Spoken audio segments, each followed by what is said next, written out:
Kemudian ini bisa kalian lihat, yang sebelah kiri adalah batang tanaman berkayu, yang tengah batang tanaman dikotil yang herba, lalu yang sebelah kanan ini adalah batang tanaman monokotil ya, yang memang untuk monokotil juga masuk ke dalam herbaceous ya, batangnya. Nah, cukup berbeda memang dari strukturnya. Kalau untuk yang monokotil dan dikotil yang herbaceous masih dilindungi oleh epidermis di bagian luarnya. Sementara untuk yang tanaman berkayu, sebelah luarnya ini sudah jaringan gabus ya, jaringan kayu nih.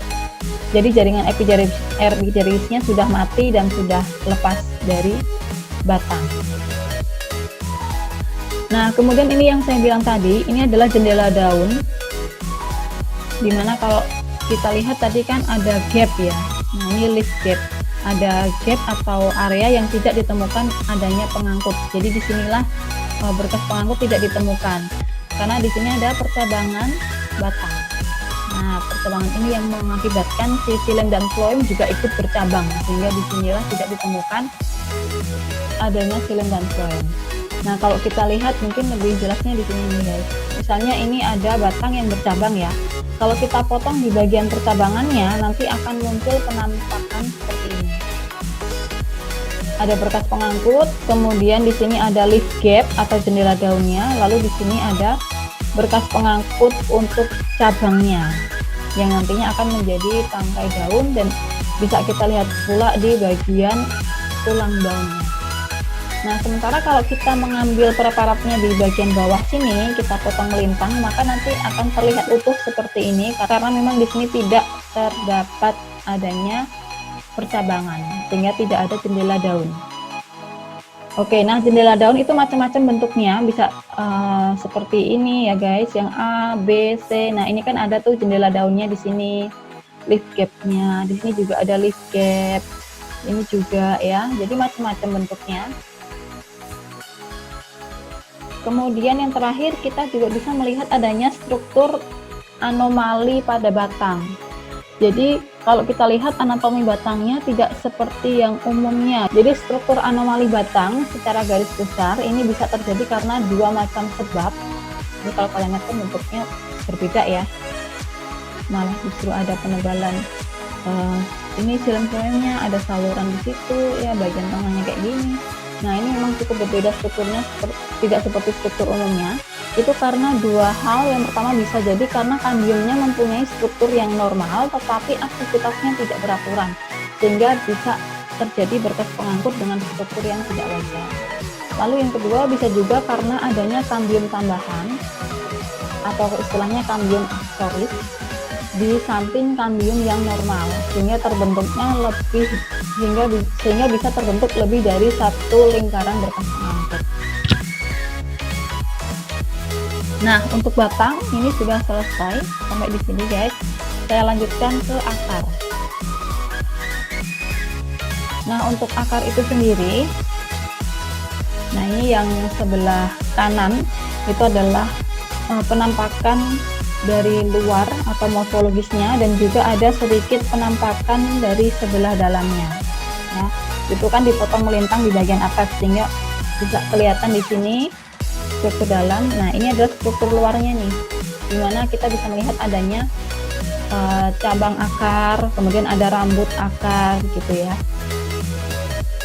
Nah, sebenarnya berdasarkan asalnya akar dibagi menjadi dua kategori, yaitu akar primer atau akar normal dan akar liar. Akar primer atau akar normal itu tumbuh sejak tumbuhan masih berupa embrio dan biasanya ada selama tumbuhan itu hidup. Jadi untuk akar primer atau akar normal ini, dia berfungsi untuk menegakkan tumbuhan agar bisa berdiri tegak di atas tanah, dan juga berfungsi untuk penyerapan air dan bahan-bahan organik dari dalam tanah. Nah, berbeda dengan akar liar. Kalau akar liar, ini dia muncul dari batang, bisa juga muncul dari daun, atau dari jaringan lain yang mungkin secara permanen atau bisa juga secara temporer. Jadi bisa bersifat permanen ataupun enggak. Nah, akar liar itu mempunyai berbagai fungsi, kadang bisa mencapai tanah dan berfungsi seperti akar primer atau kadang mengalami modifikasi sebagai organ untuk merayap atau menopang si tanaman itu. Jadi ini sebenarnya kayak modifikasi dari akar sih ya, untuk akar liar. Nah, kalian bisa melihat di monitor ya guys, bagian anatomi dari akar. Ini sebenarnya untuk akar itu sendiri dibedakan menjadi beberapa area ya. Ada pucuk akar, di sini ada meristem apikal. Kemudian ini di area sinilah sel-sel masih aktif membelah gitu ya. Kemudian di sini adalah zona elongasi di mana sel-selnya mengalami kemanjangan. Di sini zona maturasi dan di sini zona diferensiasi. Nah, kalau kita melihat secara membujur bagian dari anatomi akar ini, kalian bisa lihat lebih jelasnya di gambar sebelah kiri itu yang berwarna-warni ini untuk lebih mudahnya guys. Jadi ini yang bagian ujung ya, root cap-nya.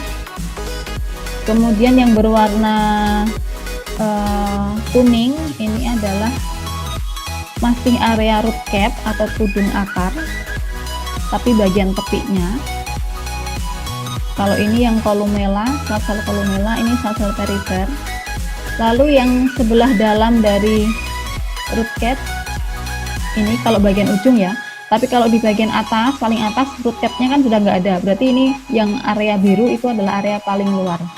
Nah, ini adalah jaringan epidermis, kemudian sebelah dalam epidermis yang warna hijau itu ada korteks, lalu sebelah dalam dari korteks yang warna merah itu ada endodermis, sebelah dalam endodermis yang warna ungu itu adalah perisikal, dan sebelah dalamnya lagi ini adalah stele. Dimana di sini nanti ada xilin dan floem. Nah, kalau kita lihat urutannya dari luar ke dalam itu hampir sama ya, bahkan sama, bukan hampir lagi, sama dengan jaringan-jaringan penyusun pada batang. Nah, kita akan lihat untuk yang area tudung akarnya atau root cap-nya. Nah, di bagian root cap itu kalian bisa melihat adanya dua macam sel, yaitu yang sebelah sini ini adalah sel-sel kolumella, dan sebelah luarnya sampai ke tepi root cap sini ini ada sel periferal ya, atau sel periferal cell. Nah, untuk kolumella sel atau sel kolumella ini kalian bisa melihat di bawah mikroskop seperti ini penampakannya. Jadi di dalam sel-sel kolumella itu terdapat butir-butir amilem. Di situ ada amiloplast ya, di dalamnya ada amilemnya. Dan si amiloplast ini dia akan tersedimentasi pada bagian bawah dari sel kolumella. Nah, ini karena adanya faktor gravitasi. Nah, sebenarnya ini yang menjadi salah satu hipotesis juga oleh para saintis ya, bahwa akar bisa menembus ke bawah itu juga karena adanya faktor ini tadi, ada pemberatnya di situ, yaitu adanya butir-butir amiloplast di bagian ujung. Nah, kemudian di sebelah luar dari sel kolumella ini sebenarnya hasil diferensiasi dari sel kolumella itu sendiri, yaitu membentuk peripheral cell atau sel perifer. Nah, peripheral cell ini dia akan menghasilkan semacam gel yang disebut dengan musi gel, dan ini berfungsi untuk mempermudah akar menembus tanah. Jadi kalau akar itu kan harus bergerak menembus tanah ya, jadi biar gesekan antara akar dan tanah itu kecil, maka di situ dihasilkan gel oleh si peripheral cell-nya, sehingga nanti akan lebih mudah untuk menembus tanah, mencari sumber-sumber untuk bahan fotosintesa.